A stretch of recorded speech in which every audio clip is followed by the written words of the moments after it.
ఒక వ్యక్తి పొలం గట్టు మీద పొద్దుగూకి వెళతా ఉంది. మసక మసక చీకటి పడుతుంది. ఏదో మేత కోసుకొని వెళ్తా ఉంది పొలం గట్టు మీద. కొంచెం దూరం వెళ్ళిన తర్వాత ఇంకా మసకబడింది. ఆ పోయే దారి పక్కనే ఓ పెద్ద పాము ఉంది, పెద్దది. మసకలో ఈ మనిషి కనపడుతుంది. చాలా పెద్ద పాము. ఇప్పుడు ఆ మనిషి ముందుకు వెళ్ళలేదు, అక్కడ ఆగిపోయింది. నెత్తి మీద బరువు ఉంది, పాము అక్కడ ఉంది. ఇక ఆ గడ్డిమో పడేసి వెనక పరిగెత్తాల, వెనక చీకటి పడుతుంది. ఇప్పుడు ఆ మనిషి పరిస్థితి ఏంది? వెనక వెళ్ళలేదు, ముందుకే వెళ్ళాలి, అక్కడేమో పాము ఉంది. ఏం చేయాలి? ఆ మనిషికి పాము అంటే చచ్చేంత భయం. ఇప్పుడు చెప్పండి, కర్మగాలి పెద్ద పాము తను వెళ్ళే గట్టు పక్కనే పండుకొని ఉంది. వర్షం పట్టే సూచన ఉంది, మబ్బులు నల్ల మబ్బులు కమ్మేశాయి, చీకటి పడిపోయింది. ఇప్పుడు ఏంది? ఆ మనిషికి హార్ట్ వేగం నార్మల్గా ఉంటుందా, పెరిగిపోయిద్దా? కాలు పక్కనే అంతలా పాము చూసినప్పుడు, పెద్ద పాము చూసినప్పుడు భయం రాదా? వచ్చినప్పుడు ఏం జరిగిద్ది? గుండె వేగం పెరిగిద్దా లేదా? చెమటలు పట్టేసినాయి, గుండె కొట్టుకోవటం ఎక్కువ అయిపోయింది. ఎందుకంటే పిలిచినా ఎవరు పలకరు. పొలంలో పాము పెద్దగా ఉంది. చీకట్లో అర్థమవుతుంది ఆ మెలికలు క్లియర్గా. హార్ట్ వేగం పెరిగిపోతూ ఉంది, చెమటలు పట్టిపోతున్నాయి. చల్లని పైరగాలు వస్తుందా కూడా ఆ మనిషికి గాలి ఆడట్లా. ఇప్పుడు కొంత దూరం పరిగెత్తిన వ్యక్తికి ఎలాంటి స్పందన శరీరంలో కలిగిద్దో, అసలు ఏమీ పరిగెత్తకుండా నిలబడిన వ్యక్తికి అలాంటి అనుభూతి ఎలా కలిగింది? ఆ శరీరంలో ఆ మార్పు దేన్ని బట్టి కలిగింది చెప్పు? భయం శరీరంలో కలిగిద్దా, మనసులో కలిగిద్దా? ఓయ్ సరిగా చెప్పాలి. శరీరంలో కలిగిద్దా? మనసులో భయం కలిగితే శరీరంలో ఆ అనుభూతి బయటకు వచ్చింది. ఇలాంటి స్పందనలు. మనసులో భయం కలగకపోతే శరీరంలో ఆ స్పందన కనపడదు. ఓకేనా? దేవునికి స్తోత్రం కలుగునుగాక. హల్లెలూయా. ప్రశాంతంగా పండుకున్నావు మంచం మీద, ఇంట్లో పెద్ద బల్లి ఇంకో దాంతో పోట్లాడేసుకొని పరిగెత్తుకుంటూ రెండు వచ్చి ధనామని నీ మీద పడ్డాయి. హాయిగా ఉన్నది అని అట్లే పండుకుంటావా? ఒక్క క్యాకేసి గందరగోళం అయిపోయింది. మళ్ళీ ఈ మొత్తం కలిపి ఎంత ఉండవు బల్లులు. అవునా కాదా? విపరీతమైన భయం. రైట్. మనస్సులో భయం పుట్టేది మనస్సులో, శరీరంలో కాదు, మనస్సులో ఉన్న భయం శరీరంలో మార్పులు తెచ్చిద్దా లేదా అన్నది మీకు అర్థం కావటానికి ఆ ఎగ్జాంపుల్ చెప్పా. పొలాల మీద చక్కని పైరగాలు వేస్తుంది, కానీ ఇక్కడ ఊపిరి ఆడట్లా. హార్ట్ బీటింగ్ వేగం మారిపోయింది, ఒళ్ళంతా చెమటలు పడుతున్నాయి. అసలు ఆ శరీర తత్వం మారిపోయింది. చిన్న వణుకు స్టార్ట్ అయింది. ఈ లోపల ఈ మెరుపులు మెరుస్తాయి కదా వర్షం పడేటప్పుడు, అలానే చూస్తూ ఉంది కదిలితే ఆ పాము ఏం చేసిద్దో అని. ఇంతలో పైన ఒక మెరుపు మెరిసింది, అక్కడ అదేందో కనపడింది. పాము కాదు, ఎవడో పొలాల కోసం తెచ్చి వదిలిపెట్టిన తాడు. అది పెద్దది. అదే అక్కడ పడి ఆ మెలికలుగా ఉంది. వాస్తవానికి పాము కాదు, తాడు. ఇట్లా ఎప్పుడైనా మీరు భయపడ్డారా? ఎప్పుడు భయపడలేదా? అదిగో ఆయన వ్యవసాయకుడు, అందుకని అలాంటి అనుభవాలు ఆయనకి ఎదురైనాయి. అది ఎప్పుడైతే తాడు అన్నది మనకు అర్థమైందో అప్పుడు మన ఫీలింగ్ ఏంది? మెరుపు మెరిసింది, తాడు క్లియర్గా కనపడింది. అప్పుడు దగ్గరికి పోతాం, దగ్గరికి పోయి కాలుతో అట్ట అంటాం, తాడు అవతల పడిద్ది. పాము అయితే అని, పాము కాదు తాడు, అవతల నెట్టేసి అప్పుడు మళ్ళీ హార్ట్ బీటింగ్ మెల్లగా కంట్రోల్లోకి వస్తుంది. అప్పటిదాకా గాలి వేస్తున్నా ఈ మనిషికి గాలి ఆడలేదు. ఎప్పుడైతే అది తాడు అని అర్థమైందో, ఊపిరి ఎప్పుడైతే బిగబట్టిందో, ఊపిరి ఫ్రీగా వదిలేసిందో, ఆటోమేటిక్గా చల్లని పైరగాలి అలా ముఖాన్ని తగిలి అమ్మా చచ్చిపోయాను అనుకున్నా అని ఇక పోయి ఆ గడ్డి మోపు ఎక్కడుందో ఎడబడేసిందో ఆ మోపు తీసుకొని చక్కగా వెళ్ళిపోతాం. అంటే మనిషి శరీరంలో మార్పులు మనస్సులో జరిగే కార్యాలు తీసుకొస్తున్నాయి. వ్యాధి ఉండొచ్చు, వేరే కారణాల చేత వ్యాధి రావచ్చు, అది వేరే సంగతి. కానీ బలహీనత ఏ వ్యాధి లేకపోయినా మనస్సులో భయం ఉంటే వ్యాధి తయారైద్ది అనటానికి ఇది ఒక ఎగ్జాంపుల్. ఎంతమందికి అర్థమైంది? ఓకేనా? అది కాబట్టి మనసులోని భయాన్ని వెళ్ళగొడితే చాలా వ్యాధులు దూరంగా ఉంటాయి మనకి. ఎవరికోళ్ళు తమకు వచ్చిన బలహీనతను గురించి వికృతంగా ఆలోచించుకోవటం, నా పని అయిపోయిందని పదే పదే అనుకోవటం, దానికి భయపడటం అనేది చేస్తే దాని తీవ్రత పెరిగిద్ది. ఏ జబ్బైనా, ఆఖరికి క్యాన్సర్ అయినా సరే, దేవుని బట్టి నీవు ధైర్యం తెచ్చుకున్నట్లయితే దాన్ని కూడా వెనక్కి తిప్పగలిగేంత ఇమ్యూనిటీ నీ బాడీలో తయారైద్ది. దాన్ని కూడా ఎదుర్కోగలిగిన సత్తా నీ శరీరంలో ఏర్పడిద్ది. కాబట్టి దీన్ని గుర్తుపెట్టుకోండి. అందుకే ఒక వ్యాధి సమస్య కాదు, దేనికి కూడా యేసు ప్రభు ముందు చెప్పే మాట ఏమిటంటే భయపడకుడి అంటాడు ఆయన. నోరు తెరిస్తే ఆయన చెప్పే మొదటి మాట ఏంటి? పెద్దగా చెప్పండి, భయం లేకుండా, ఇంకొంచెం ధైర్యంగా చెప్పండి. అది కాబట్టి ఇప్పుడు ఏం పడకండి. పడితే ఏదైనా చంపేస్తుంది మనిషిని. ఏదో పెద్ద వ్యాధి, స్పెషల్ వ్యాధి రావసరలా. మా నాన్న అంటాడు, కోతి పుండే బ్రహ్మరాక్షసి అని. అట్లా కాబట్టి చిన్నదైనా సరే నీ ప్రాణం తీస్తుంది. కాబట్టి జాగ్రత్త. ఓకేనా? ఏది భవిష్యత్తులో ఒకవేళ నీకు వచ్చినా నువ్వు ఎట్లా ఫీల్ అవ్వాలి అంటే ప్రిపేర్ చేస్తున్నా. ఎట్లా ప్రిపేర్ అవ్వాలి, నువ్వు ఎట్లా సిద్ధపడాలి? వచ్చినా ఏం కాదు, అదే పోతుంది. యేసయ్య ఉన్నాడు, ఆయన యందు విశ్వాసం ఉంది, నాకు ధైర్యం ఉంది, ఆయనే స్వస్థపరుస్తాడు. ఏం ప్రాబ్లం లేదు. నీకు చేతనైనట్టు దేవుడు నీకు ఇచ్చిన పరిధిలో వైద్యులు ఇచ్చినటువంటి సలహా పాటించి ఏదైనా మెడిసిన్ ఇస్తే యూజ్ చేయి. మెడిసిన్ లేదు అంటే ఏం భయపడవా. హెచ్ఐవి పాజిటివ్ నెగిటివ్గా మారిద్దా? కానీ మీకు ప్రార్థన విజయాలు 10దో 11 9దో పెట్టాను. అది 9ది 2 రిపోర్ట్స్ మీకు చూపించాను. ఆ 2 వ్యక్తులు ఇప్పటికీ సజీవంగా ఉన్నారు. ప్రభు చిత్తమైతే మరోసారి లైవ్లో వాళ్ళని కూడా చూపిద్దాం. దేవునికి మహిమ.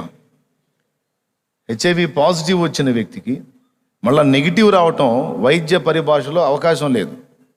వైద్య విధానంలో మందు లేదు అసలు దానికి. కానీ ఎలా మారింది? 1కి 2 చోట్ల 2 సార్లు. వినుకొండలో టెస్ట్ చేశారు, పాజిటివ్. నరసరావుపేటలో టెస్ట్ చేశారు, హెచ్ఐవి పాజిటివ్. ప్రభువుని ఆశ్రయించి ప్రార్థన చేసుకుని, దైవజన చేత ప్రార్థన చేయించుకొని, వాళ్ళు కూడా ప్రార్థనలో దేవునితో పెనుగులాడుకొని, గోజాడుకొని, CD4 కౌంట్ కోసం వెళ్ళారు వాళ్ళు గుంటూరు టెస్ట్ కోసం.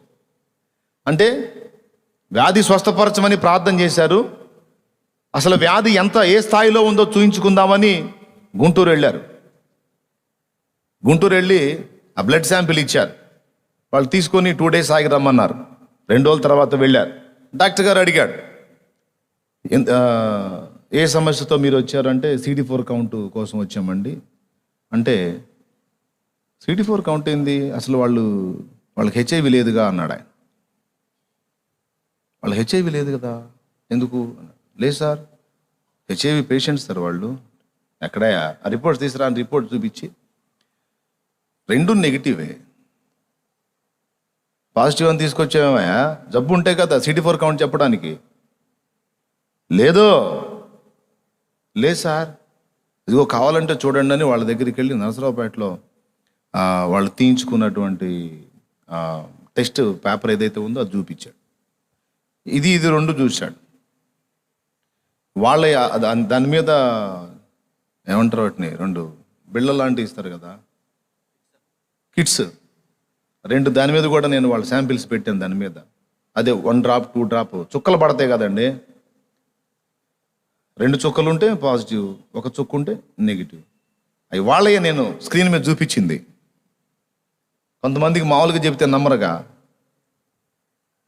అన్ని లాజికల్గా.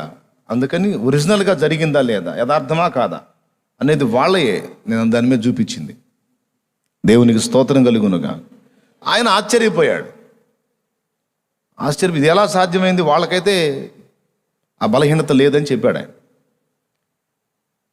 ఆయనతో పాటు ఇంకా 3-4 డాక్టర్లు వచ్చి పరిశీలించారంట. చివరికి ఇది ఎలా సాధ్యం అంటే, వాళ్ళు ప్రార్థనకి వెళ్తారండి, దేవుడు ఏదన్నా కార్యం చేశాడేమో అంటే, రైట్, వాళ్ళు నమ్మిన దేవుడే ఈ కార్యం చేశాడు. ఏమన్నాడు తెలుసా గుంటూరు డాక్టర్ గారు, మీ ప్రభువే మిమ్మల్ని స్వస్థపరిచాడు, పొండి పండగ చేసుకోండి అన్నాడంట. లేదు మీకు ఆ జబ్బు లేదు, పొండే అన్నాడు.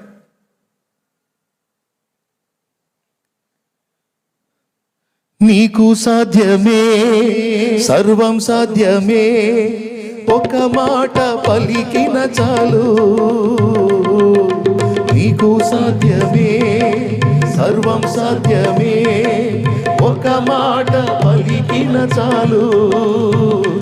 అయ్యా ఒక మాట పలికిన చాలు, అయ్యా ఒక మాట పలికిన చాలు. విన్నపాలు విను దైవమా, నా కన్నీరు గాంచు దైవమా, స్వస్థతనిచు దైవమా, నీకే స్తోత్రము యేసయ్యా, నీకే స్తోత్రము యేసయ్యా. విన్నపాలు విను దైవమా.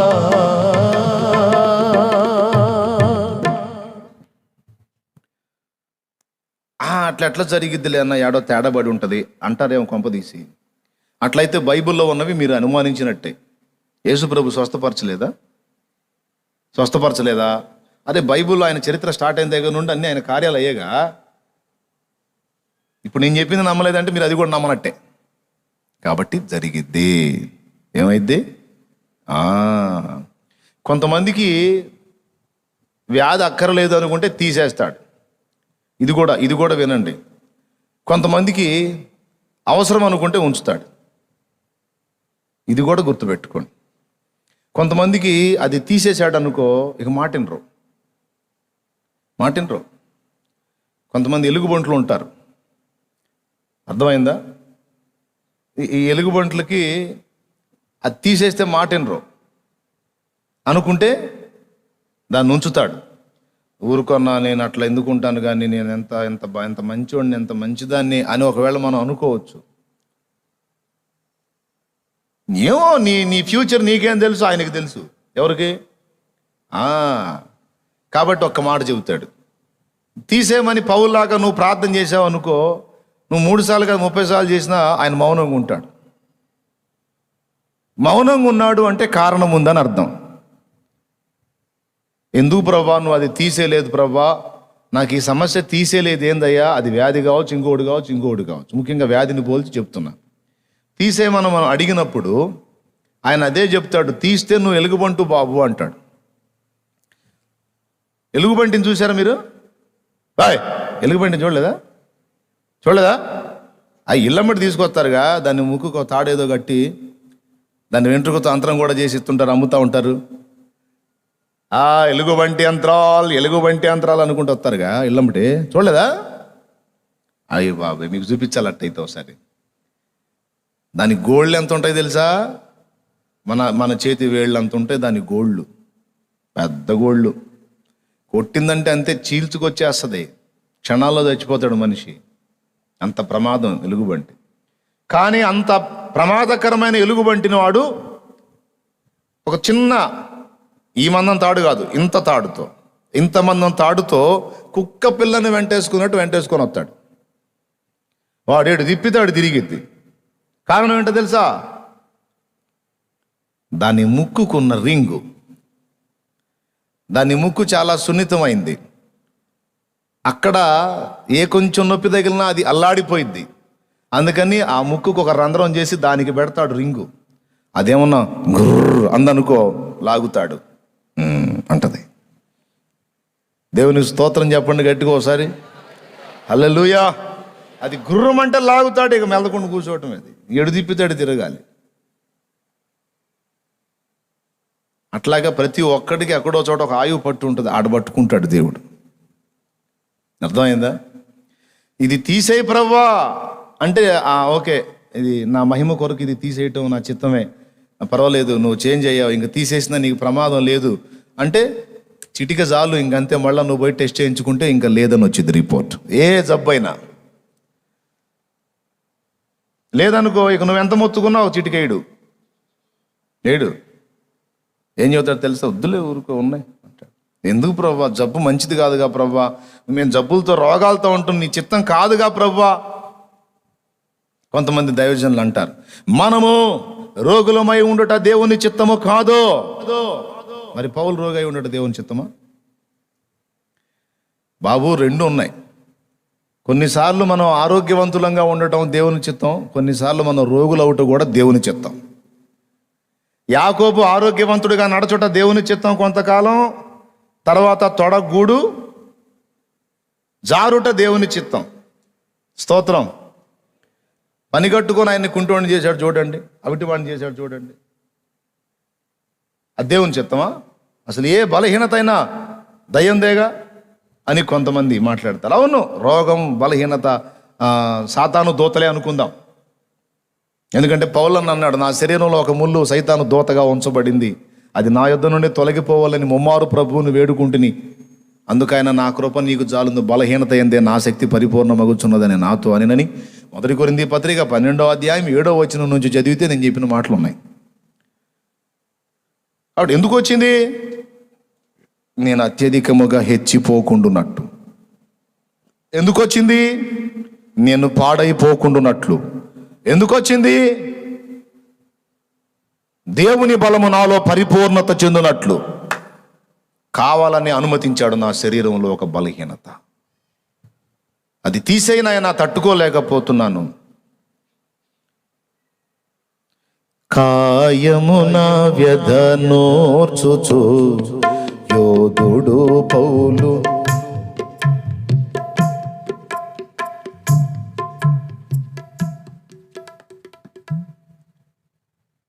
మన లైన్లో లేడు, సరే నేను పాడతాను.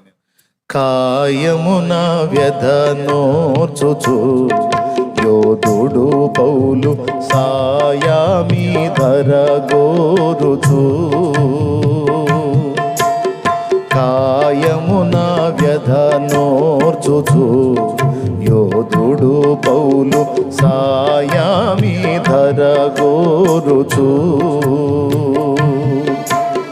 రోయుచు తన ముల్లు తీయుమని ప్రార్థింప, రోయుచు తన ముల్లు తీయుమని ప్రార్థింప, 1000 రెట్లుగా కృపయాప్యాయముగా నొందినా.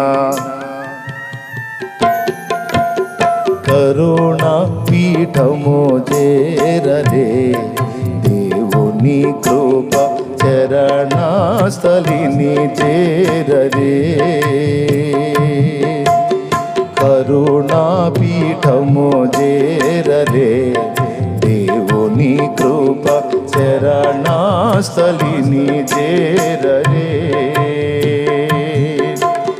పరలోక జనకుని వరములు లభించు, పరలోక జనకుని వరములు లభించు. కరుణామౌ ప్రార్థనలు కరములు జోడించి, కరుణాపీఠము చేరలే దేవుని కృప చరణస్థలిని చేరలే. దేవునికి స్తోత్రం. కాయమున అంటే శరీరమున వ్యధ నోర్చుచు యోధుడు పౌలు సాయము ఈ ధర కోరుచు.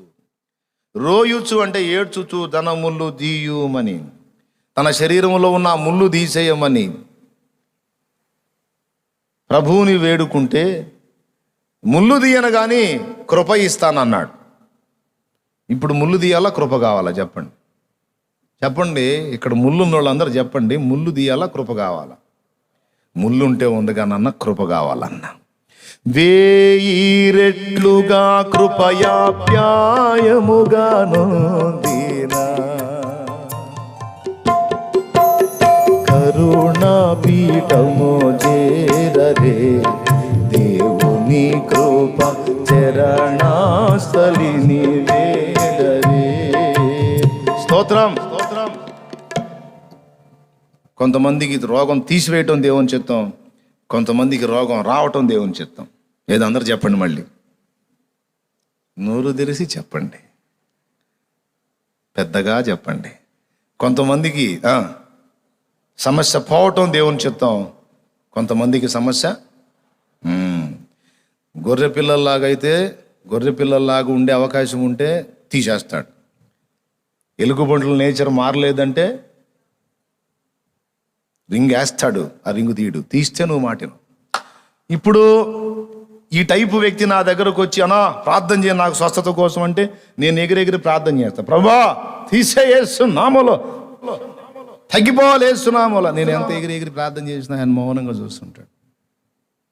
ఏం ప్రభా తీసే ప్రభా, బిడ్డ ప్రభా అల్లాడుతున్నట్టు అంటే నోరు మీరా ఏంద్రా తీసేసేది, వాడు మిడిగాలం తుంపరా, ఏం మంచి పిల్లాడు అనుకుంటున్నావా? వాడు ఆ దెబ్బకెరాడు వచ్చింది, ఇప్పుడు ఏం భక్తుడే వచ్చాడు అనుకున్నాయింది, తంతే తన్నుకు దిమ్మ తిరిగి వచ్చి పడ్డాడు. అవునా ప్రభా? మామూలుడు కాదు. మరి తీస్తా, వాడు పోతాడు, మళ్ళీ లోకంలోకి నరకానికి పోతాడు, పంపించమంటావా? వద్దు ప్రభు, అవసరమైతే ఇంకా 2 పెట్టు. దేవునికి స్తోత్రం, హల్లెలూయా. పూర్తిగా దేవుని చిత్తం కంప్లీట్గా తెలుసుకొని మాట్లాడాలి మనం. మళ్ళీ ఒక కోణంలోనే వెళ్తే ప్రమాదం. కొంతమందికి వ్యాధి తగ్గుట దేవుని చిత్తం, కొంతమందికి వ్యాధి వచ్చుట, అది నిలిచి ఉండుట దేవుని చిత్తం. కాబట్టి వచ్చిన స్తోత్రం, పోయినా స్తోత్రం. అందుకని ఎవరికి వాళ్ళు మంచిగా మారు మనసు పొంది జాగ్రత్తలు తీసుకొని దేవుణ్ణి నమ్మి కనిపెట్టుకొని ఆయన భవిష్యత్తు చూసినప్పుడు కూడా మనం పర్ఫెక్ట్గా కనపడితే అంటాడు అయిపోయింది. ఏమైపోయింది? అడ్రస్ కూడా దొరకకుండా పోయిద్ది. కాబట్టి మనల్ని మనం నమ్మటానికి వీళ్ళే. దేవుని చిత్తానికి అప్పచెప్పుకొని దేవా నేను పర్వాలేదు అనుకుంటే తీసేయి. ఏది కుష్ఠరోగి అడిగినట్టు, ప్రభువా నీకు ఇష్టమైతే నన్ను శుద్ధునిగా చేయి, లేదు వీడికి అవసరం అనుకుంటే ఉంచయ్యా. అబ్బా ఎంత పర్ఫెక్ట్గా అడిగాడండి దేవుణ్ణి దావీదు. ప్రభువా నీకు ఇష్టమైతే నన్ను శుద్ధునిగా. నువ్వు అప్పులైనా, ఏ తిప్పలైనా, ఏ నొప్పులైనా, ఏ బాధలైనా, ఏ సమస్యలైనా ఇదే అడగాలి. ప్రభువా నీకు ఇష్టమైతే ఇది తీసేయి, లేదు నాకు అవసరం అనుకుంటే ఉంచు నాయన, నీకే స్తోత్రం. నన్ను మాత్రం నువ్వు చెయ్యి వదలొద్దు, నన్ను నువ్వు చేయబట్టుకో, నీ కృప నాకు దూరం చేయొద్దు. నువ్వు నన్ను ఎంత నలిపినా పర్వాలా. అలాగా దేవుని చిత్తానికి అప్పచెప్పుకోవాలి. కాబట్టి కొన్ని స్వస్థతా కార్యాలు స్పష్టంగా ఉన్నాయి. కాబట్టి హెచ్ఐవి జబ్బు, క్యాన్సర్ జబ్బు ఏదైనా సరే దేవుని కృపతో తొలగిపోతుంది. కాబట్టి దేనికి భయపడక ధైర్యం తెచ్చుకోమని మీకు చెప్తున్నా. ఇకపోతే యాకోబు గారి గురించి కొంచెం చదివాం కదా, మళ్ళీ ఒక్కసారి చూద్దాం. జస్ట్ సింపుల్గా 2 ముక్కలు చెప్పేసి ముగిస్తాను. ఇక ప్రార్థన చేసుకుందాం, అంతేనా? ఎందుకు విజయ్ చూస్తున్నా, ఇంకా ఆపేమంటావా? సరే చదవండి. హోషేయ గ్రంథంలో ఆ వచనాన్ని చదవండి. తల్లి గర్భమందు యాకోబు తన సహోదరి మడిమను పట్టుకొనెను, మగసిరి గలవాడే అతడు దేవునితో పోరాడెను. ఆ మాట ఒకసారి గమనించండి. మగసిరి అనే మాట ఇక్కడ ఒక చోట మనకు తగిలింది.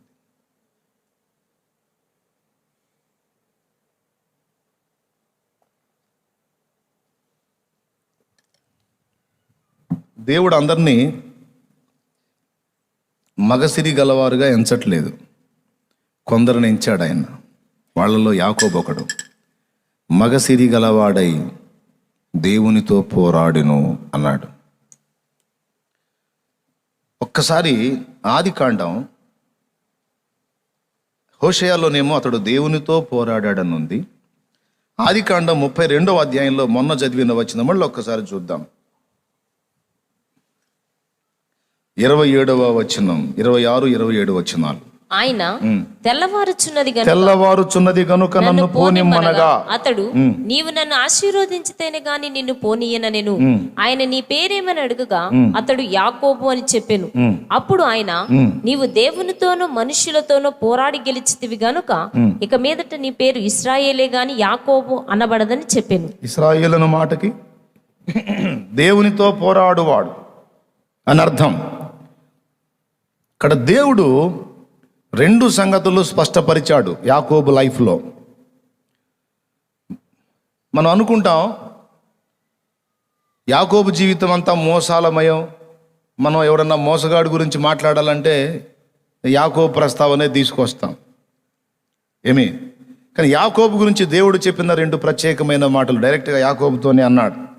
నీవు మనుషులతోనూ దేవునితోనూ పోరాడి గెలిచితివి అన్నాడు. పోరాడి ఓడితివి అనలా, గెలిచితివి అన్నాడు. గెలుపు రహస్యం ఏమిటి? అదొక చిన్న ప్రశ్న. దాని ఒక్కదాన్ని మనం పరిశీలించుకొని ముగించుకుందాం. ఇక దైవజనులకు ప్రార్థన సమయం ఇద్దాం. ఇప్పుడే ముందుగా మెంటల్గా ప్రిపేర్ అవ్వండి 7 ప్రార్థన చేయడానికి. దేవునితోనూ మనుషులతోనూ దేవునితోనూ పోరాడి గెలిచితివి అన్నాడు. ఓడితివి అన్నాడా, గెలిచితివి అన్నాడా? గెలిచితివి అన్నాడు. మనకు చూస్తే అంతా పారిపోవటమే కనపడిద్ది, ఆయన గెలిచినట్టు కనపడదు. పారిపోవటమే కనపడిద్ది. అన్నను మోసం చేశాడు, తండ్రిని మోసం చేశాడు, అక్కడి నుంచి మావయ్య దగ్గరికి వెళ్ళాడు, మావయ్యను మోసం చేశాడు, అక్కడి నుంచి మళ్ళా అన్నున్న ప్రాంతానికి రావాల్సి వచ్చింది. మళ్ళీ అన్నను మాయ చేయడానికి కొంతమందిని ఆయనకు బహుమానంగా ఇచ్చి ఆయన ముందు సాగిలో పడి ఆయన కాకాబట్టినట్టు అంతా ఆయన వ్యవహారం అంతా కూడా మనకి తేడాగా కనపడిద్ది. గెలిచిన వాళ్ళలాగా యాకోబు కనపడ్డాడు, కానీ దేవుడు అంటున్నాడు నువ్వు గెలిచావు యాకోబు అంటున్నాడు. మనుషులతో పోరాడి గెలిచావు, దేవునితో కూడా పోరాడి గెలిచావు, నువ్వు గెలిచిన వాడవన్నాడు. మీరు చెప్పండి, యాకోబు గెలిచినోడా ఓడినోడా? అంటే దేవుడు చెప్పినాక మళ్ళీ ఓడిపోతాడు అంటావా నువ్వు? దేవుడు ఏది చెబితే అదే. చెప్పండి, గెలిచినోడా ఓడినోడా? ఎట్ట గెలిచాడు? దేన్ని బట్టి గెలిచాడు అంటే అసలు ప్రప్రథమంగా యాకోబు ఆంతర్యములో, అసలు తల్లి గర్భములో పిండముగా ఉన్నప్పుడే జ్యేష్ఠత్వం మీద తనకున్న మిక్కుటమైన ఆశ వాంఛ ఉంది చూశారు. అది తన అంతరంగములో కలిగి పోరాటం ఎప్పుడు మొదలుపెట్టాడయ్యా అంటే అమ్మ కడుపులోనే మొదలుపెట్టాడు పోరాటం. ఏది సంపాదించుకోవాలని, దేన్ని పొందుకోవాలని అంటే జ్యేష్ఠత్వాన్ని. జ్యేష్ఠత్వం ఎవరికి సాదృశ్యంగా ఉందంటే యేసుకు సాదృశ్యంగా ఉంది. జ్యేష్ఠత్వాన్ని స్వతంత్రించుకున్నవాడు యేసును స్వతంత్రించుకున్నవాడు. యేసును స్వతంత్రించుకున్నవాడు జ్యేష్ఠుల సంఘములో సభ్యుడు. హెబ్రీ పత్రిక ఒక్కసారి తీసుకో, జాగ్రత్తగా వినండి. చాలా చిన్న సందేశం, సింపుల్గా ముగిస్తాను. హెబ్రీ పత్రిక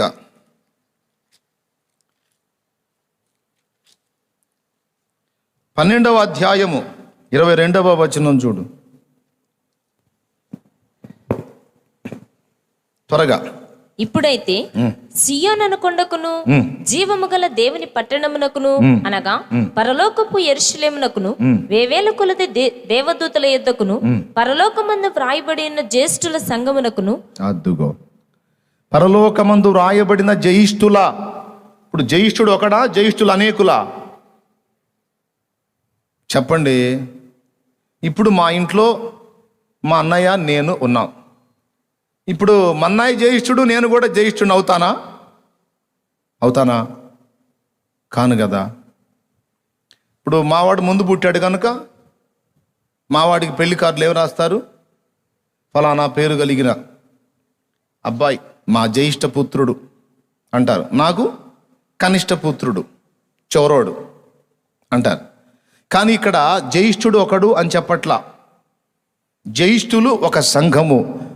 ఇంకా చెప్పాలంటే టోటల్ సార్వత్రిక సంఘం ఎంతమంది అయితే ఎత్తబడే గుంపులో ఉంటారో వారందరికీ దేవుడు పెట్టిన పేరు వీరు జ్యేష్ఠులు అని.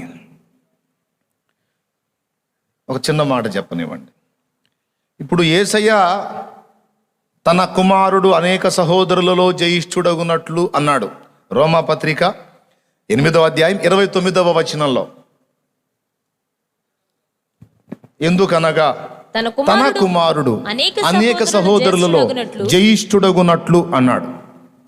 ఇప్పుడు ఆయన జ్యేష్ఠుడైతే ఇక మనం ఎవరిమి? కనిష్ఠులం. పాయింట్ మర్చిపోవద్దు. ఆయన జ్యేష్ఠుడైతే మనం కనిష్ఠులం. కనిష్ఠులమా నికృష్టులమా? పెద్దగా చెప్పండి. మీరు కనిష్ఠులు అన్నట్లేదు, నికృష్టులు అన్నట్టుంది. సరిగా చెప్పండి. ఆయన జ్యేష్ఠుడైతే మనం కానీ వాక్యం హెబ్రీ పత్రిక 12 ఏం చెప్తుందో తెలుసా? జ్యేష్ఠుని రక్తము చేత విమోచింపబడి ఆయనను ధరించుకున్న మనం జ్యేష్ఠత్వాన్ని స్వతంత్రించుకుని జ్యేష్ఠులమయ్యామని చెప్తుంది. అర్థం కాలేదు కనుక ఏ స్పందన రాలా మీలో. అర్థమైతే స్పందించకుండా ఉండలేరు. అందుకని మళ్ళీ చెప్పాలనుకుంటున్నా. దేవునికి స్తోత్రం కలుగును గాక. హల్లెలూయా. జ్యేష్ఠుడు ప్రభు అయినప్పుడు ఆయన తరువాతి వారు కనిష్ఠులు అవుతారు.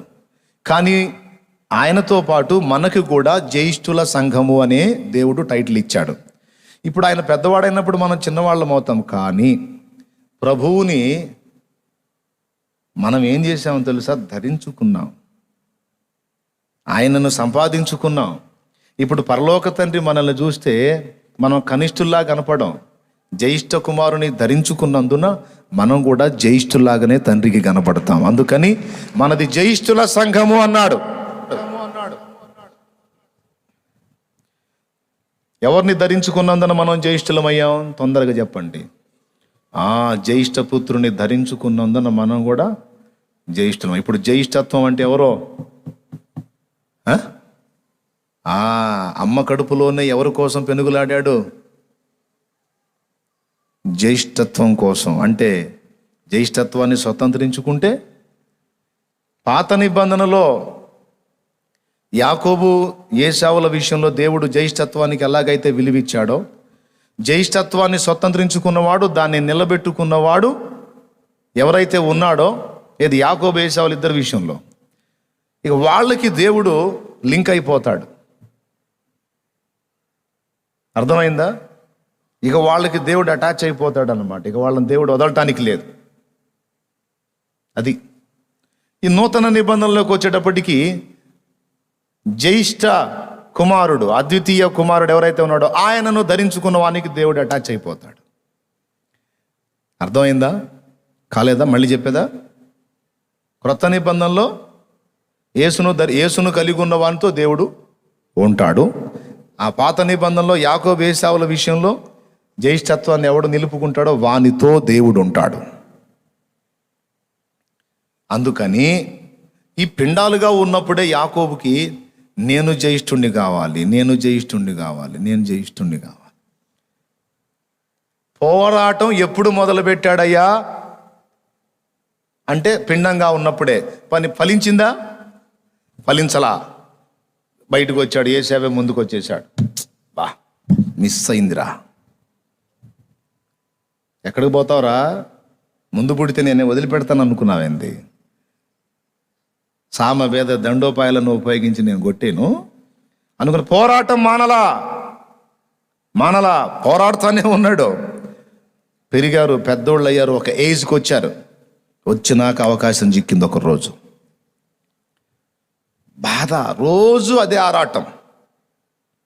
నా పెద్ద కుమారుడా ఏశావా అని వాళ్ళ నాన్న అంటే యాకోబుకి ఏం బాధో బాధ. వీడు అయ్యాడే, జ్యేష్ఠుడు అయ్యాడే. అబ్రహాము కుమారుడకు ఇస్సాకు, ఇస్సాకు కుమారుడకు ఏశావు అంటారు, కానీ యాకోబు అందరు కదా. రే నేను మిస్ అయ్యాను. రోజు ఏడుపు, పోరాటం. అదను చూస్తా ఉన్నాడు. ఒకరోజు రానే వచ్చింది. ఏం చేశాడో మీకు తెలుసు. ఈ ఏశావు వేటకెళ్తాడు, ఏ ఆహారం దొరకదు. యాకోబేమో వాళ్ళ అమ్మ దగ్గర ట్రైనింగ్ కదా, కలగూర వంటకం రెడీ చేసుకుంటాడు. ఈలోపు అతను తిరిగి ఆకలి ప్రాణం సమస్యల్లి వచ్చి, యాకోబు ఏంట్రా ఎందో రెడీ చేస్తున్నావు అన్నాడు. ఏదైతే నీకెందుకు, నా పని నన్ను చేసుకొని ఆకలి అవుతుందిరా, చచ్చేటట్టున్నాను, కాస్త బెటరా. ఏంటి పెట్టేది, పొద్దున్న నుంచి కష్టపడి రెడీ చేసుకున్నా, నేను పెట్టేటానికా ఏంటి, కుదరదు, పోరాటం. ఒరే నీకు దండం పెడితే ఆకలి అవుతుందిరా, చచ్చిపెట్టట్టు నన్ను పెట్టరా. కావాలా, తింటారా, కావాలి, బాగుందా, బాగుందిరా, ఆ ఎర్రనేది సరే, మరి ఇది మొత్తం నీకే ఇస్తా, ఇరా, ఆగు, ఒట్టిగా ఇవ్వను, నువ్వు ఒకటి నాకు ఇస్తే నేను ఇది నీకు ఇస్తా, తొందరగా చెప్పురా, నాకు నీరసం వస్తుంది, నీ జ్యేష్ఠత్వం హక్కు ఉందే, అది నాకు అమ్మితే, అది నాకు ఇచ్చేస్తే నేను ఇది నీకు ఇస్తా. ఏమి జ్యేష్ఠత్వం హక్కు, ఏమి సంగతోరా బాబు, అదేదో నువ్వే తీసుకో, నన్ను వదిలే, నాకు ఇటీ, ఆగాగు, ఎట్లా చెయ్యొద్దు. జీవము గల దేవుని సాక్షి, నేను పెద్దవాడను, ఏశావుననే నేను నా పెద్దతనాన్ని, నా జ్యేష్ఠత్వాన్ని, నా హక్కుని, ఇదిగో ఈ కలగూర వంటకం నిమిత్తం, ఒట్టిగా కాదు, వెల, ఏంటి వెల, చిక్కుడుగాయల కూర, వీడు దరిద్రముఖం వీడు. ఈరోజు లోకం అనే చిక్కుడుగాయల కూర కోసం ఎర్రనిది ఆ కలగూర వంటకం, కలగలిపి కలగా పులగమై ఆకర్షించేటువంటి తుచ్చలోక అధమ సుఖం కోసం యేసు నాకొద్దు అని పోయేవాడెల్లా ఏశావే. అవసరమైతే నాకున్నది త్యాగం చేసినా సరే యేసును సంపాదించుకుంటా అన్నోడు యాకోబు. అవసరమైతే నా పొట్ట మార్చుకుంటా, బోల్డ్ అంత ఆశతో రెడీ చేసుకున్నా, నిర్దాక్షిణ్యంగా వదిలేస్తా. అంటే నా తిండి కంటే కూడా, నా ప్రాణం కంటే కూడా నాకు జ్యేష్ఠత్వం కావాలి. తను అనుకున్నది సాధించడానికి ఎంత మొండితనం అండి. చేయెత్తి ప్రమాణం చేయి, మా పితరులు అబ్రహాము దేవుడా, ఇస్సాకు దేవుడా, ఇదిగో నీ ఎదుట నా జ్యేష్ఠత్వపు హక్కుని ఈ చిక్కుడుగాయల కూర నిమిత్తం యాకోబుకి ఇచ్చేస్తున్నాను, ఇందుకు నీవే సాక్షివి. ఇప్పటి నుంచి పెద్దోడెవరు, జ్యేష్ఠుడెవరు, నువ్వేరా, ఇప్పుడు తీసుకొని పో, అయిపోయింది. ఇక ఏశావేమో అది ఎంత అనుకున్నాడు. ఈరోజు కొంతమంది యేసును ఎంత అనుకున్నట్టు, ఈరోజు కొంతమంది ఏమి యేసురా అనుకున్నట్టు, ఈరోజు కొంతమంది యేసయ్యను పక్కన పెట్టి అధమలోక సుఖాల కోసం ఆయన విసర్జించి పరిగెత్తుతున్నారు. చూడు, అలాగ అనుకున్నాడు వాడు, మూర్ఖుడు, దాన్ని అందిపుచ్చుకున్నాడు. ఇప్పుడు గెలిచాడా ఓడాడా? పోరాటం ఎప్పుడు మొదలుపెట్టాడు? అమ్మ కడుపులో. సాధించాడా లేదా? నంబర్ 1. నంబర్ 2, అక్కడి నుంచి ఎస్కేప్ అయి మావయ్య దగ్గరికి వెళ్ళాడు. ఎవరు నాశించి అక్కడ కొలువు చేశాడు 7 ఏళ్ళు? రాహేల్ నాశించి. అక్కడో పోరాటం స్టార్ట్ అయింది, ప్రేమ పోరాటం. ఆమెను సాధించుకోవటానికి ఫైటింగ్ మొదలుపెట్టాడు. 7 ఏళ్ళు కఠిన కొలువు చేశాడు. ఆ పోరాటం కాస్త విఫలం అయిపోయి రాహేల్ దక్కిందంటే లేయా వచ్చింది. పోరాటం ఆపాడా? రాహేలు కావాలి. కొన్నిసార్లు దేవుడు మన జీవితంలో జరిగే కొన్ని రకాల మలుపులు, కొన్ని విచిత్రమైన పరిణామాలు దేవుడు తన చిత్తం నెరవేర్చుకోవటానికే వాడుకుంటాడు. ప్రియులారా, ఏదో లేయా వచ్చింది శుభ్రంగా తీసుకుని వెళ్ళిపోతే గొడవ వదిలిపోను, ఇంక రాహేల్తో ఎందుకు అంటే, మరి యోసేపు పాత నిబంధనలో యేసుక్రీస్తుకు సాదృశ్యంగా కనపడుతున్న యోసేపు, రాహేలు లేకపోతే యాకోబుతో యోసేపు లేడు.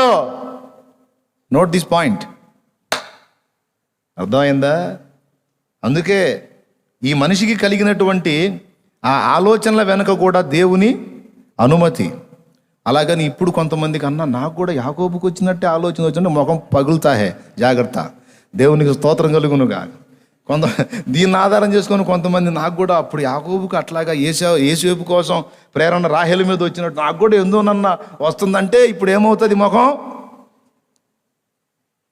పగులుతుంది. అది ఓల్డ్ టెస్టిమెంట్, బహుభార్యత్వం ఉంది, ఆ వాక్యానుసారంగా అవకాశం ఉంది కనుక ఛాన్స్ ఇచ్చాడు. ఇప్పుడు లేదు. ఇప్పుడు యోసేపు ఏం అవసరం లేదు, నువ్వేం టెన్షన్ పడాల్సిన అవసరం లేదు, నువ్వేం యోసేపును ఉత్పత్తి చేయాల్సిన అవసరం లేదు, ఏం లేదు. కొంచెం సందు చిక్కిందంటే చాలు ఎక్కడన్నా వాక్యం వెంటనే వెళ్ళిపోతారు థాట్స్లోకి. అందుకే నాకు కూడా ఏందో అమ్మాయి మీద అట్లా ఆలోచన వస్తుంది అని అందుకే చెబుతున్నా, పళ్ళు రాలుతాయి స్పష్టంగా. అట్లాంటి ఆలోచనలు ఎవరు చెయ్యరాదు.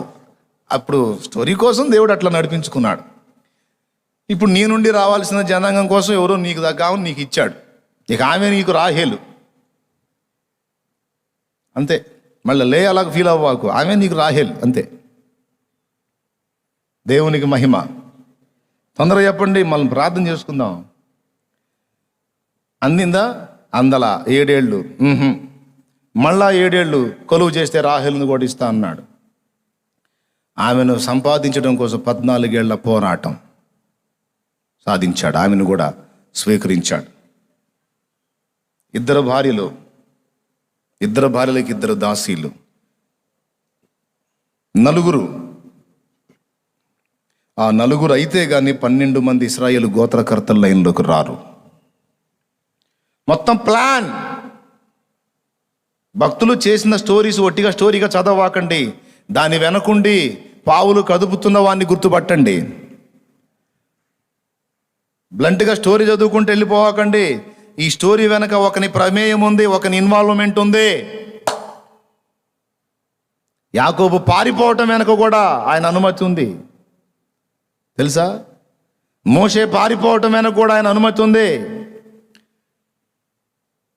ప్రతి కదలికలో, దేవుని భక్తుల ప్రతి కదలికలో ఆయన అనుమతి, ఆయన ఆలోచన, ఆయన ప్లాన్ అన్నీ.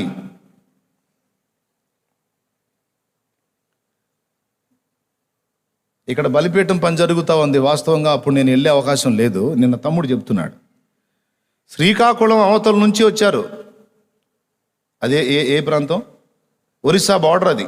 అక్కడి నుంచి వచ్చారు నన్ను కలవటానికి. కానీ నేను బిజీగా ఉండే సమయం ఇలా. విచిత్రం, సమయం ఇలా వర్క్ జరుగుతూ ఉంది. దీని మీద దృష్టి పెట్టి మనోడు ఏం చేశాడు తెలుసా? గుంటూరు గోరంట్ల నేను ఎప్పుడప్పుడు ఏకాంతానికి వెళ్తాగా, ఎప్పుడన్నా ప్రశాంతత కోసం అక్కడికి వెళ్ళి కాసేపు గడిపి వస్తాను, నా అలవాటు అది. ఇప్పుడు వెళ్ళట్లేదులే, కరోనా వచ్చిన దగ్గర నుండి జనాలకి. లేకపోతే ఏదో ఒక జామున వెళ్ళిపోయి కాసేపు అక్కడ గడిపి రావటం నా అలవాటు. కాసేపు అట్లా ఏకాంతంగా దేవునితో కాసేపు కొన్ని గంటలు అక్కడ గడిపి వస్తా. ఎవరికి చెప్పేది లేదు, ఎవరిని పలకరించేది లేదు, సైలెంట్గా వెళ్ళిపోయి. ఎందుకంటే ఇక్కడ ప్రశాంతంగా ఉన్నప్పటికీ నన్ను ఇక్కడ ఒంటరిగా ఉన్నీరు. నేను కనపడితే చాలు ఇక రౌండ్ చేస్తూ ఉంటాను. అందుకని నన్ను పట్టించుకునే స్థలం వెళ్ళాలి అక్కడికని ఎటో కట్టి వెళ్తూ ఉంటాను. అక్కడికే కాదు, స్టువర్ట్పురం వెళ్తా కొన్నిసార్లు. లెమన్స్ ఇవాంజలికల్ ఫెలోషిప్ ఉంది కదా, స్టువర్ట్పురం కూటాలు జరుగుతాయి. అక్కడ ప్రశాంతంగా ఉంటుంది. ఎక్కడ ప్రేరణ వస్తే ఆడికి. మరోసారి ఇంకో ప్రదేశానికి వెళ్తా, ఇంకో చోటకి వెళ్తా. లేకపోతే మన మందిరాలు, అద్దంకి మందిరం కానీ, విపర్ల అట్లా ఏదో ఒక మందిరం దగ్గరికి వెళ్ళి గడుపుతా. నన్ను ఎవరో పట్టించుకొని స్థలం చూసుకొని గడుపుతా. గోరంట్ల, స్టువర్ట్పురం, మన మందిరాలు ఎక్కడో చోట ఏకాంతం కోసం వెళ్తాను నేను. ఆ తమ్ముళ్ళు ఇక్కడికి వచ్చారు, కలవలేదు నేను. వాళ్ళు పోయి అక్కడ మోకాళ్ళుని ప్రార్థన చేస్తూ ఉన్నారు. ప్రభువా, అన్న ఎప్పుడన్నా ఒకసారి ఇక్కడికి వస్తూ ఉంటాడు, దయచేసి ఇప్పుడు మేము ఇక్కడికి వచ్చాం, అక్కడ గలవలేదు కనుక నీ సెలవు అయితే అన్నని ఇక్కడికి రప్పించు ప్రభువా అని ప్రార్థన చేశాను నిన్ను చెప్తున్నాడు. నిజమేనా? ఆ తమ్ముడులే ఒకసారి పైకి లేచిన వాడు తమ్ముడు విశాల్, ఒరిస్సా బార్డర్ నుంచి వచ్చాడు. దేవునికి స్తోత్రం కలుగును గాక. ఆయన అక్కడ ప్రార్థన చేశాడు, ఇక్కడ నా మైండ్ మారిపోయింది. నా అంతరంగంలో ఒక ఆలోచన పుడుతుంది, ఏకాంతంగా వెళ్ళాలని. కారణం అక్కడ ఒకడు మోకాళ్ళుని ప్రార్థన చేస్తున్నాడు. ఏమనో తెలుసా? ప్రభువా, నన్ను నిజంగా నువ్వు ఏర్పరచుకుంటే, నిజంగా నేను నీ సంకల్పంలో ఉంటే, ఇంకా ఏంటో నువ్వు అనుకున్న మాటలు, ఆయన సేవ కొరకు పిలువబడ్డ పిలుపుని రూఢి చేసుకోవడానికి ఒక సూచన అడిగాడంట అక్కడ. అలాగని మళ్ళీ మీరు మోకాళ్ళుని ఆ సూచన అడగండి, ఇది విన్న తర్వాత కుదరదు. దేవునికి స్తోత్రం కలుగును గాక. అది అన్ఎక్స్పెక్టెడ్, ఊహించకుండా జరిగింది. అట్లాగే మళ్ళీ మీరు మోకాళ్ళు, అయ్యా నువ్వు నిజంగా నన్ను ఏర్పరచుకుని ఉంటే, నేను నీ బిడ్డని అయితే చాలామంది ఇక్కడికి రావాలని 1000 మంది అడిగారు అనుకో, అప్పుడు నేనేం గాను? కొన్నిసార్లు అలాగ నడిపిస్తాడు అంతే. ఆయన ప్రేరేపించాడు. అక్కడ ప్రార్థన చేస్తున్నాడు, ఇక్కడ నాతో దేవుడు మాట్లాడుతూ ఉన్నాడు. మాట్లాడటం అంటే ఏంటి? ఇష్టం కలుగుతుంది. వెళదాం, ఏకాంతానికి వెళ్దాం. ఎటు పోదాం? ఇటు అద్దంకి వెళ్దామా, విప్పల్లపల్లి వెళ్దామా, స్టువర్టుపురం వెళ్దామా? లేదు, గోరంట్లు వెళ్దాం, కాసేపు అక్కడ ప్రశాంతంగా గడుపుదాం, ఆడ ఎవరు పట్టించుకోరు అనిపించింది. అప్పుడప్పుడు వర్క్ జరుగుతూ ఉంది, అప్పటిదాకా హడావుడి చేసి సడన్గా బండి తీసుకొని ఆవుతుని వెళ్ళిపోయా.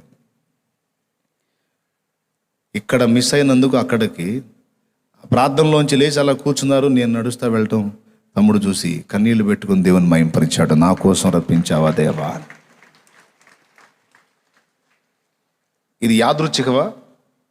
అనుకోకుండా జరిగిందా? యాదృచ్ఛికంగా జరిగిందా? కాదు. ఒకని ప్రార్థనకు స్పష్టమైన జవాబు. నాకెందుకు ఈ ప్రేరణ వస్తుందో నాకు తెలియదు. నేను ఒక ఆలోచనతో పోతా, కానీ అక్కడ ఒకరి ప్రార్థన ఉంది. అట్లాగా యాకోబుకి ఏ ఆలోచన కలిగింది? 14 ఏళ్ళు ఆమె కోసం అలాగ నిర్దాక్షిణ్యంగా శ్రమ పడటానికి ఇష్టపడ్డాడు. ఎందుకంటే ఆమె నుండి యోసేపు రావాల్సి ఉంది. లేకపోతే యోసేపు అనే పాత్రే అంటే దాదాపు బైబిల్లో కొన్ని అధ్యాయాలే బ్రేక్ అయిపోయేది. దేవునికి స్తోత్రం కలుగును గాక. అట్లా భక్తుల ప్రతి గమనంలో, ప్రతి అడుగులో మరుగున ఉండి దేవుడు కదులుతున్న కదలికలు గుర్తుపట్టగలిగితే ఎంత గొప్ప సంగతి అది. సరే, పక్కకు పెడదాం. లేయాని రాహేలును కూడా గెలుచుకున్నాడు, అయిపోయింది. ఇప్పుడు ఆస్తి 7 ఏళ్ళు ఊడిగం చేయించుకొని 10 సార్లు జీతం మార్చాడు. ఆ మామూలు మావ కాదు, లాభాన్ 7 ఏళ్ళు మొత్తం 20 ఏళ్ళు ఊడిగం చేయించుకొని 10 సార్లు జీతం మార్చాడు. అల్లుడు ఆ మావయ్య చూస్తాడు మందని, అన్నీ పొడలు గల్లవి ఎక్కువ ఉన్నాయి అనుకో, చారలు గల్లవి తక్కువ ఉన్నాయి అనుకో, నీకు జీతం మారుద్దాం అనుకుంటున్నాను అల్లుడు అంటాడు. ఏంటి మావయ్య చెప్పండి. పొడలు గల్లవి, ఎందుకంటే పొడలు గల్లవి పొట్టేళ్ళు ఉన్నాయి కనుక వాటి పిల్లలు పొడలు గల్లవే పుడతాయి, కానీ చారల గల్లవి పుట్టవు. కాబట్టి చాలా రోజుల నుంచి నా దగ్గర కష్టపడుతున్నావు కదా, అందుకని ఇక నుంచి చార్ల గల్లవి ఏవైనా పుడితే అవి నువ్వే తీసుకో. చార్ల గల్లవి నీ, పొడలు గల్లవి నాయ్ అన్నాడు. పోనీలేమో కరుణించాడు, ఇన్నాళ్ళకి మందను సపరేట్ చేస్తున్నాడు అనుకున్నాడు. ఇతని ఫీలింగ్ ఏంది? లాభాన్ ఫీలింగు. పొరపాటును కూడా చార్లే పుట్టవు. ఎందుకు? మందలో ఉన్నాయన్నీ పొడలు గలవే. పాపం ఇలాగా ఫ్రాడ్ చేయటం అనమాట, మోసం చేయటం, మోసగాడిని మోసం చేయటం. మోసగాడు కూడా పాపం ఏం చేద్దాం, అమాయకంగా అట్లనే మావయ్య అన్నాడు అని ఆయన ఏదో ప్రయోగాలు చేశాడు. చినారు జంగిచాలు మొక్కలు తీసుకొచ్చి, వాటి మీద సార్లు ఉంటాయి, అవి తీసుకొచ్చి మంద చూలు కట్టు సమయమున నీళ్లు తాగడానికి వచ్చిన దగ్గర నాటి అతని ప్రయోగం మీద అతను చేశాడు. అవి చూసి చారలు గల్లవి కన్నవి పొట్టేళ్ళు పొడదగల్లవైన గొర్రెలు చారలు గల్ల వాటిని కన్నవి అన్నట్టు ఉంటుంది. కానీ అసలు వాస్తవం యాకోబు తర్వాత భార్యలకి చెప్తాడు, నేను చినారు జంగిసాలు మొక్కలు పెట్టినందున అట్లా పుట్టలేదు, మీ నాన్న నన్ను మోసం చేయాలని పొడదగల పొట్టేళ్ళు ఉంటే పొడదగల పిల్లలు పుడతాయి, అంత మాత్రం తెలియదు నాకు పొట్టేళ్ళు కాసేవాడికి. అందుకని మీ అయ్యగారు తెలివితేటలు ఉపయోగించి చారలు గల్లవి నీ అన్నాడు.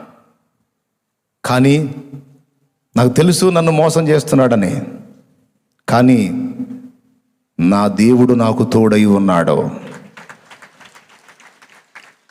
నన్ను వదల్లా ఆయన, నాతో పాటు ఆయన ఇక్కడికి వచ్చాడు, ఆయన సన్నిధి నాతో కూడా ఉంది. మీ నాన్న ఏమన్నాడు? చారలు గల్లవి నీ వగును, పొడదగల్లవి నావగును అన్నాడు కదా. మీ నాన్న ఆ మాట అన్న మరుసటి సమయం చూస్తే మందంతా చారలు గల్లవి కన్నది. మందంతా చూస్తే నెక్స్ట్ పిల్లలన్నీ చూస్తే చారలు గల్లవే. లాబాను బిత్తరపోయాడు. ఇదేందిరా పొడలు గల్లవి పుడుతాడు అన్ని చారలు గల్ల. అల్లుడు అన్నాడు మళ్ళీ. ఏంటి మావయ్య ఎట్రా బాగా కష్టపడుతున్నావు, నీ జీతం మారుద్దాం అనుకుంటున్నాను. అవునా మాయా, చెప్పురా చెప్పు, మళ్ళీ ఏం మెలిగి పెడతావో పెట్టు. ఇక నుంచి అంటే ఇతనేమనుకున్నాడంటే మందంతా ఇక చార్ల గల్లవి పెడితే కాబోలనుకున్నాడు. పొడలు గల్లవన్నీ నీవి, చార్లు గల్లవి ఇక నుంచి నావి అన్నాడు. అదేంది మొన్న పొడలు గల్లవి నీవి, చార్ల గల్లవి నావి అని అప్పచెప్పావు కదా, మళ్ళీ ఇదేంటంటే ఎందుకు అట్లా అనిపిస్తుంది అల్లుడు, ఇక నుంచి నేను చెప్పినట్టు చెయ్యి, లేకపోతే వెళ్ళిపో, మంద నాది, నీ ఇష్టం. సరే, మళ్ళా దేవునికి ప్రార్థన చేసుకున్నట్టున్నాడు. మళ్ళా నెక్స్ట్ ఇయర్ చూస్తే మందంతా పొడలు గల్లవి పిల్లలు పెట్టినవి, చార్లు గల్లవి కనపడట్లా. ఈ రకంగా ఆయన ఏది చెబితే అది జరుగుతుంది. ఏది లాభాన్ని ఏది ఆశిస్తే దానికి వ్యతిరేకంగా యాకోబుకు అనుకూలంగా దేవుడు చేస్తూ వచ్చాడు. ఎందుకు అంతగా తోడై ఉండి తనకు నష్టపుచ్చాలని ప్లాన్ వేసినా కూడా దాన్ని లాభంగా మారుస్తున్నాడు. దేవుడు తోడై ఉన్నాడు. దేన్ని బట్టి అంటే జ్యేష్ఠుణ్ణి కోరుకున్నాడు కదా. దేవునికి స్తోత్రం కలుగునుగాక. ఆయనను కోరుకున్నందున, ఆయన ఇచ్చే ఆ ఆశీర్వాదం కోరుకున్నందున ఇక దేవుడు అతనితో లింక్ అయిపోయాడు. ఇక యాకోబు ఎటుపోతే నటు పోవాలి. ఈ విధంగా భార్యల దగ్గర, సొమ్ము దగ్గర, జ్యేష్ఠత్వపు హక్కు దగ్గర, ఆశీర్వాదం దగ్గర, దీవెన దగ్గర పోరాడి పోరాడి పోరాడి మొత్తం సాధించుకున్నాడా లేదా? గట్టిగా చెప్పండి. ఇది భౌతికమైన ఆశీర్వాదం అనుకుందాం. భౌతికంగా బ్లెస్ అయ్యాడు. తర్వాత అవన్నీ రేవు దాటిచ్చి ఇప్పుడు దేవునితో కూర్చున్నాడు. దా అని ఒక మనుషుడు, ఒక నరుడు యాకోబుని వద్దకు వచ్చి తెల్లవారు వరకు అతనితో పెనుగులాడాడు. యాకోబుతో తెల్లవారుజాము అవుతుంది. ఇక ఆయన అంటాడు, అప్పటిదాకా ఇతనితో పెనుగులాడి నన్ను వదిలో, నేను వెళ్ళాలంటాడు. ఏంటి వదిలేది? కుదరదు, నన్ను ఆశీర్వదించితేనే కానీ నిన్ను పోనీయను. చదువు మా వచనం తొందరగా. 32 ఆదికాండం 32. తెల్లవారుచున్నది గనుక నన్ను పోనిమ్మనగా అతడు, నీవు నన్ను ఆశీర్వదించితేనే గాని నిన్ను పోనీయన నేను. ఆయన నీ పేరేమని అడుగగా అతడు యాకోబు అని చెప్పెను. అప్పుడు ఆయన, నీవు దేవునితోనూ మనుషులతోనూ పోరాడి గెలిచితివి గనుక ఇక మీదట నీ పేరు ఇశ్రాయేలే గాని యాకోబు అనబడదని చెప్పెను. దేవునికి స్తోత్రం కలుగును గాక. ప్రియులారా, ఆ మాటను గమనించండి. నీవు నన్ను ఆశీర్వదించితేనే గాని నిన్ను పోనీయను అని దేవుడు గమనించాడు. తర్వాత చదువు తల్లి. అప్పుడు యాకోబు, నీ పేరు దయచేసి తెలుపుమనెను. అందుకు ఆయన, నీవు ఎందు నిమిత్తం నా పేరు అడిగితివని చెప్పి అక్కడ అతన్ని ఆశీర్వదించెను. అదుగో, నీవు దేవునితోనూ మనుషులతోనూ పోరాడి గెలిచితివి. నువ్వు గెలిచావు. దేవునికి మహిమ కలుగును గాక. దీవెన పొందాడా, పొందకుండా వదిలాడా? దేవుణ్ణి పొందాడా, పొందకుండా? అరే, తొడగూటి మీద నరాన్ని కొడితే గూడు వసిలిపోయినా సరే దేవుని పాదాలు వదలలేదు. అందుకని మగసిరి గలవాడన్నాడు. చదువు మళ్ళా హోషేయలో ఆ వచనం చదువు ముగించుకుందాం. యాకోబు మగసిరి గలవాడాయి దేవునితో. తల్లి గర్భమందు యాకోబు తన సహోదరుని మడిమను పట్టుకుని, అక్కడ స్టార్ట్ అయింది పోరాటం. మగసిరి గలవాడై అతడు దేవునితో పోరాడాడు. మనుషులతో పోరాడాడు, వారిని జయించాడు. ఇప్పుడు దేవునితో పోరాటం పెట్టుకున్నాడు. దేవునితో కూడా గెలిచాడని రాశాడు. దేవుడే చెప్పాడు, నన్ను గెలిచావు యాకోబును. యాకోబు గెలిచాడంటే దేవుడు. కొద్దిగా చెప్పండి ఆ ఒక్క ముక్క. యాకోబు గెలిచాడు అంటే ఇక దేవుడు ఎంత మంచి మనస్తత్వమో చూడండి ఆయనది. తన బిడ్డ గెలుపు ఆమోదించి, నేనే ఓడిపోయాలేవయా, గెలిచావులే కానీ, గెలుచుకున్నావులే కానీ, సాధించావులే కానీ, నేనే ఓడిపోయాలేవయా. మీకు తెలుసా, మన దేవుడు మన ఎదుట ముచ్చటగా ఓడిపోతుంటాడు కొన్నిసార్లు. యాకోబు గెలిచాడు అంటే నాకు విచిత్రంగా ఉంటుంది. ఆ వచనం ఆపోజిట్లో చదువుకుంటే నవ్వొచ్చింది నాకు. యాకోబు గెలిచాడంటే నువ్వు ఓడిపోయావా దేవా? మరి నేను ఓటమి ఎరుగని జయధ్వజమా అని పాడానే. నిజమే, ఎక్కడ ఓడిపోడు ఆయన, ఎక్కడ ఓడిపోడు. ఆయనను ప్రేమించే భక్తుల దగ్గర మాత్రం ఓడిపోతాడు. గట్టి కొట్టు. ఆయనను ప్రేమించి ఆయనను ప్రేమతో బంధించేటువంటి భక్తుల దగ్గర ఓడిపోతాడు, దాటిపోలేడు. చిన్న ఎగ్జాంపుల్ చెప్తా, ముగిస్తా. ఇంటి నుంచి మనం బయటికి వెళ్తున్నాం. మీ చిన్నోడు నీ చేయి పట్టుకొని నువ్వు వెళ్ళటానికి వీల్లేదు, నువ్వు ఉండాలి నానా ఉండు అని ఆడు చేయి పట్టుకొని లాగుతాడు. నీ చెయ్యాడా ఆడి చెయ్యాడా? నీ చెయ్యాడా వాడి చెయ్యాడా? వదులురా అంటావు అని వాడు బలమంతా, ఏదో పెద్ద పహిల్వాన్లాగా బలమంతా ప్రయోగించి పట్టుకోపోతాం. నానేమంటాడు, వదలవాయ్, చూశారు కానీ పెద్ద మనగాడి వదిలే అంటాడు. అరే మనిషి నిలబడ్డాడు, వదలరా అంటాడు. పట్టు, వాడు బలమంతా ప్రయోగిస్తూ ఉంటాడు. చివరికి నానేం చేస్తాడు, వదలమంటే వదలరా అంటాడు. అల్లంత దూరం పోయి పడతాడు. ఈ చెయ్యాడా వాడి చెయ్యాడా? ఇదిలిచ్చాడు, పోయి తానామని పడ్డాడు. పడి వాడేం చేస్తాడు, ఇదిలిచ్చుకున్నాడు, 4 అడుగులు వేసాడు హడావుడిగా. ఇక్కడ కూర్చొనీడు తన బలముతో నాన్నని గెలవలేడు కదా.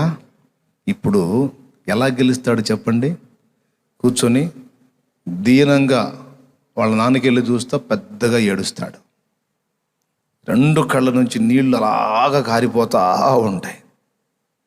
అప్పటిదాకా పెనుగులాడాడు. ఎందుకు? నాన్న వెళ్ళటం వాడికి ఇష్టం లేదు. ఏదో నాన్న ఇవ్వాలి, ఇచ్చిపోవాలి, అది ఇవ్వలేదు. అందుకని వెళ్ళనీలా, పెనుగులాడాడు, కుదరలా. పోనీరా అని బ్రతిమలాడాడు, కుదరలా. విదిల్చుకున్నాడు, వెళ్ళాడు. 4 అడుగులు వేసిన తరువాత వీడు కూర్చొని పెద్దగా ఏడవటం మొదలుపెట్టాడు కన్నీళ్లతో. వాడి శరీర బలంతో నాన్నని గెలవలేకపోయాడు. ఇప్పుడు ప్రేమ బలంతో చూడు కొట్టేస్తాడు. ఇక అడుగు పడిద్దా ముందుకి? అడుగు పడిద్దా? కొంతమంది కఠినలు ఒకవేళ దాటిపోతే పోతారేమో కానీ ప్రేమ గల తండ్రి దాటిపోలేడు. ఏం చేస్తాడు తెలుసా? వాడు అక్కడ పడి ఏడుస్తూ ఉంటే వాడి మీద కనికరం కలిగితే, వాడి శరీర బలంతో ఆపలేంది వాడి కన్నీళ్లతో తండ్రిని ఓడించాడు. చూసారా? దేంతో ఓడించాడు? కన్నీళ్లతో ఓడించాడు. దేవునికి మహిమ కలుగును గాక. ఇదే జరిగింది యాకోబు దగ్గర. పిల్లవాడు కానీ తండ్రితో పెనుగులాడినట్టు పెనుగులాడాడు, విదిల్చి కొట్టాడు, తొడగుడు జారిపోయింది, కూలబడిపోయాడు. కూలబడి రొమ్ముకు రొమ్ము అనిచ్చి ఫస్ట్ ఆపిన యాకోబు కూలబడి దాటిపోతున్న వాడి కాలు పట్టుకున్నాడు. పట్టుకుని ఇక బలం ప్రయోగించట్లా, ప్రేమని ప్రయోగించాడు. తండ్రి దాటిపోతావా? నన్ను దాటిపోతావా? నన్ను దీవించవా? ఏడవటం మొదలుపెట్టాడు. ఆ వచనం చదువమ్మా, హోషేయలో ఆ ఒక్క లైన్ చదువు, ఆ కిందనే ఉంటుంది చూడండి. అతడు దూతతో పోరాడి చేయమందెను, అతడు కన్నీరు విడిచి అతని బతిమాలెను. అద్దుగో, హల్లెలూయా. ఇప్పుడు వచ్చే వాళ్ళని కూడా లోపలికి వచ్చేసేయమనండి,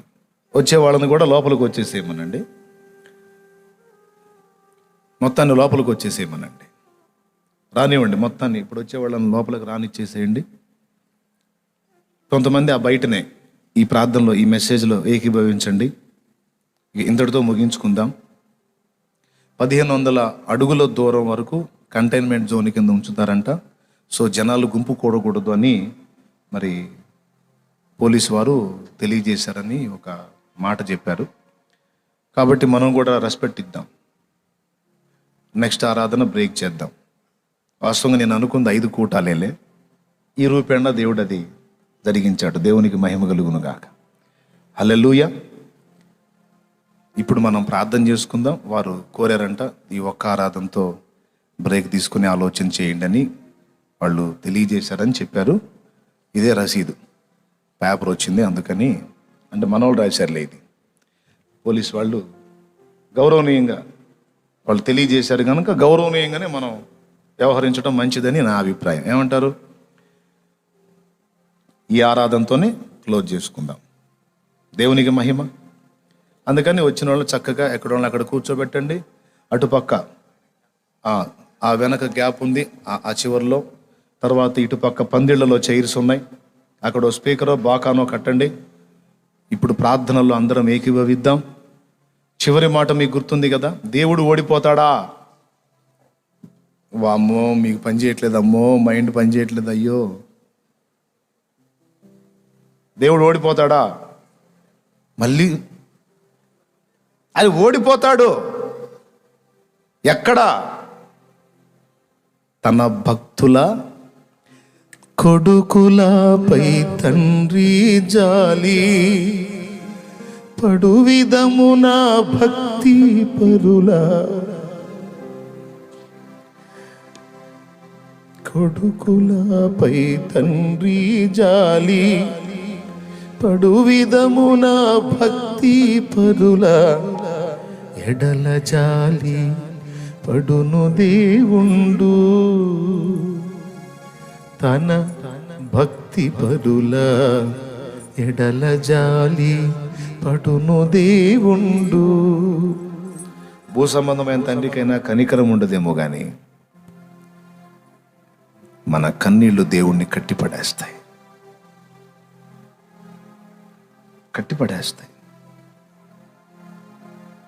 గెలవలేడిగా మన కన్నీటిని గెలవలేడు ఆయన. నిజం ఇది, నాకు తెలుసు, నాకు అనుభవం ఉంది.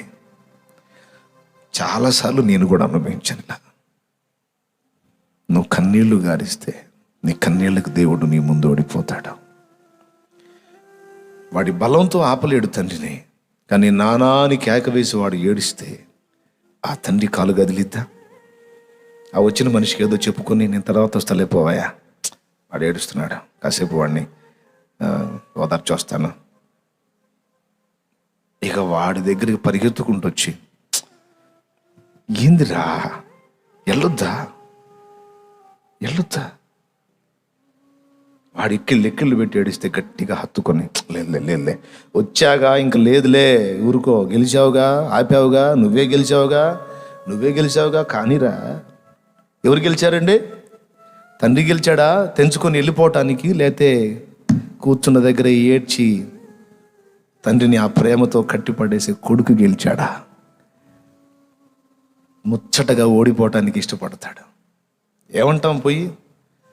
నువ్వు అనుకున్నదే చేసావుగా, ఆపావుగా నన్ను, వెధవాయ్, ఇంక నోరు మీద చూశారు కానీ గెలిచావుగా. నాన్న ఓడిపోవటానికి ఇష్టపడతాడు ప్రేమను బట్టి.